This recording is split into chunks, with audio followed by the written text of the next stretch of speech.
vuonna tuotu Kaliforniasta ja tää on nyt muutaman vaiheen jälkeen ajautunut mulle ja mä en muista, että se on mailimittari, että tässä on joku 70 000 mailia, että vaikea sanoa, että paljon siellä ajettu kaiken kaikkiaan on, mutta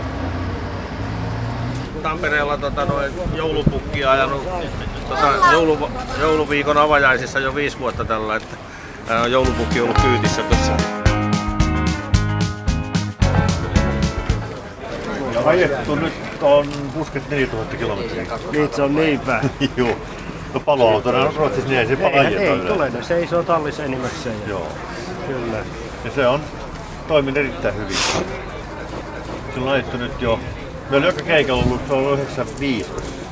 Me ostin tän, niin se eikä joka keikalla ollut vetkukeikalla. Tää on 67 mallia yksityiskäytössä ollut tuolla Turun suunnalla. Ja ilmeisesti siinä on sitten sen säilymisen salaisuuskin, kun tää on joka talveksi otettu pois tuosta rekisteristä. Ja sitä todellista ajokilometrimäärää en tiedä, mutta uskoisin kunnosta päätellen, että ensimmäinen kierros mittarissa on täysin. Käytännössä on semmoinen tilanne, että kun päivän ajaa, niin 2 saa tehdä remonttia.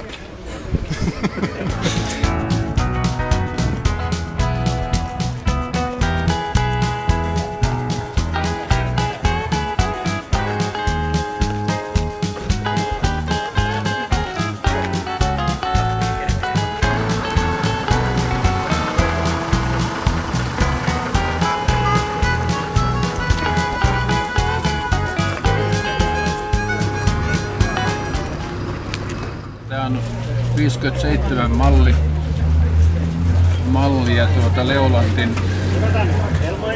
Leulantin 104 eurosuunnoisella moottorilla. Ja on ollut uutena Juvan osuusmeijeri. TK on entisöinyt tän ja ne vanhat osat korjattua.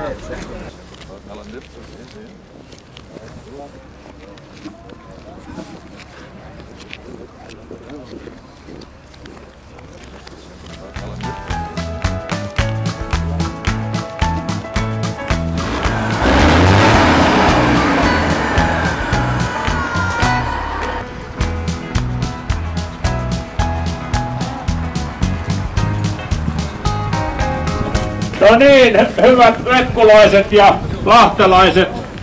Meillä on täällä vierailijana Kalle Jokinen oliko se liikennevaliokunnasta oikein? Joo, kyllä. Puheenjohtaja. Ja sitten on tämä meidän hyvä sponsori Oskari Pentilä, joka lahjoitti tuulettajahinnat uudet kontioille. Että annetaan originaattorille aplodit. Kiitos kaikille, kun olette saapunut tänne. Kelihän on mitä ihan niin mahtava kevätkeli on vetänyt porukkaa paikalle kyllä reilusti.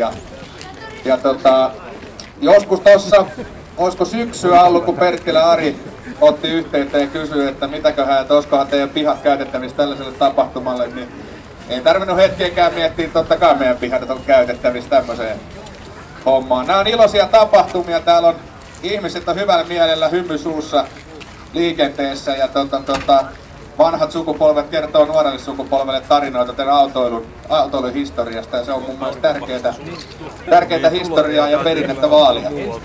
Hyvää päivää veteraani, kuorma-autoilijat ja tietysti kaikki vanhan ajoneuvoperinteen ystävät, jotka tänne on tullut tänään ihailemaan tätä vanhaa ajoneuvokalustoa. Ja on pohdittu, että olisiko jotakin keinoja, jolla tätä ajoneuvoharrastusta voisi niin pitää yllä ja tukea.